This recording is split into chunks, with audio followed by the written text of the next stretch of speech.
Hi everyone, welcome to my YouTube channel Cliffhanger Chronicles.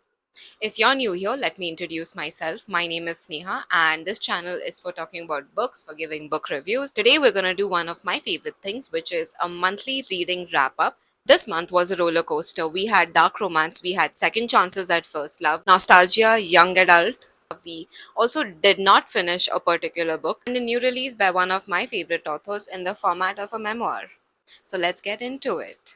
First up, King of Envy by Anna Huang. This is one of the books in her King of Sin series. We have a morally grey character who's basically a billionaire, and we have a supermodel who is stuck in her own issues. The plot wasn't something entirely new that I did not expect, and that something just like blindsided me. But I did enjoy the book because it was basically like a palate cleanser somewhere for me. It is a slow burn and a little bit more complex than the rest of her King of Sin series. It dives into power, ambition, and forbidden love in a way that feels raw and mature at the same time. Anna knows how to write her chemistry, and these two characters did have that. If you like a quieter kind of intensity in your romance books, then give this one a shot. It's going to make you happy. I also read Diabound by Sable Sorensen. I think Sable is a debut author, but this book felt nothing like the works of a debut author. It's dark, it's unhinged, and one of the most intense fantasy romances that I've read in a while. It was definitely fresh, and the plot was like nothing I'd ever thought of. I did not see those twists coming in. If you like fantasy but you don't know if you enjoy it yet, this one is going to ensure that you fall in love with reading romantasy or fantasy. The main character is basically a street fighter. She is not your typical damsel in distress, and her younger sister has been kidnapped.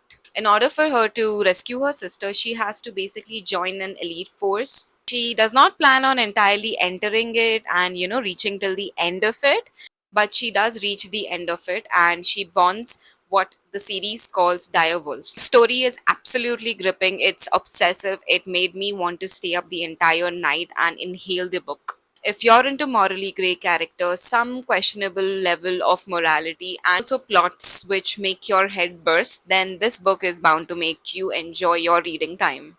Honestly, I cannot wait for book 2 of this series, although I know it's a very far off thing right now. Next I read was Silver Elite by Danny Francis. Book was overhyped by Book Talk, by BookTube, and by Bookstagram. And everyone kept saying that if Fourth Wing and Zodiac Academy had a baby, it would be this book. Book is basically set in a dystopian world, and although it's set to be a dystopian book, it's not entirely into that narrative. I also read Rewinded back by Liz Tomford. This is the fifth book in the Windy City series. This one was definitely nostalgic and, as far as I'm concerned, the best one in the Windy City series.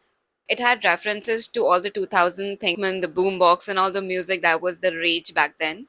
It's also second chance at first love type of book, and it does make you think about all the good things that you went through. I definitely recommend reading this book. It can be read as a standalone, or also you can read it in the series. Then there's Better Than the Movies, and as the title says, it was better than the movies. It has all your typical rom-com tropes. It has references to all your favorite romance movies.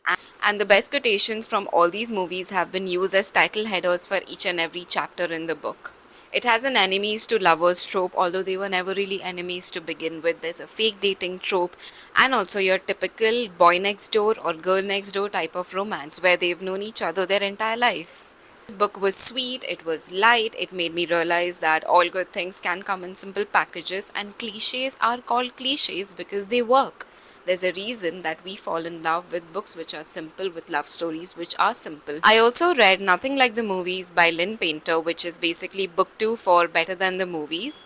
And although I came for the magic that Liz and Wes created in the first book, I did not feel the same connection with both the characters. The story drastically changes when Wes has faced something horrible in his life, and due to that, he breaks up with Liz. And this book is just about how he plans on winning her back. Wes basically goes all out and tries every single thing that heroes from famous rom-coms do in order to win the girl that he loves back. Enjoy this book? Yes. Did I feel the same sort of euphoria that I felt when I was reading the first book?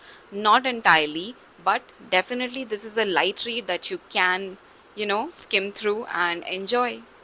I also read Fae Academy for Spy series by Cian Crawford and Alex Rivers. This is a completed trilogy, and I managed to read the first book, which is Avalon Tower, and the second book, which is Whale of Dreams. These mainly revolves around the main female character who thinks she's human, but actually she's demi-fae. What does that mean? It basically means that she's part fairy and part human. The story begins with when she is helping refugees run and hide from people who are trying to kill them, and basically that's how she ends up at an academy which is meant for people somewhat like her and also humans who are training to be spies. Why are they training to be spies? They're basically training to be spies to save demi-faes and humans from the evil king who basically wants to kill everyone who is not like him, basically who's not a fae. I've currently read book 1 and book 2, and as of now I'm deep into the plot, and let's see how it goes. Because as of now, who we thought was the evil character is turning out to be quite the decent dude. And our main female character just went from being a typical damsel in distress to someone who you should be scared of. If you like books which are like Zodiac Academy and are set in a different world, then this book is going to be fun for you.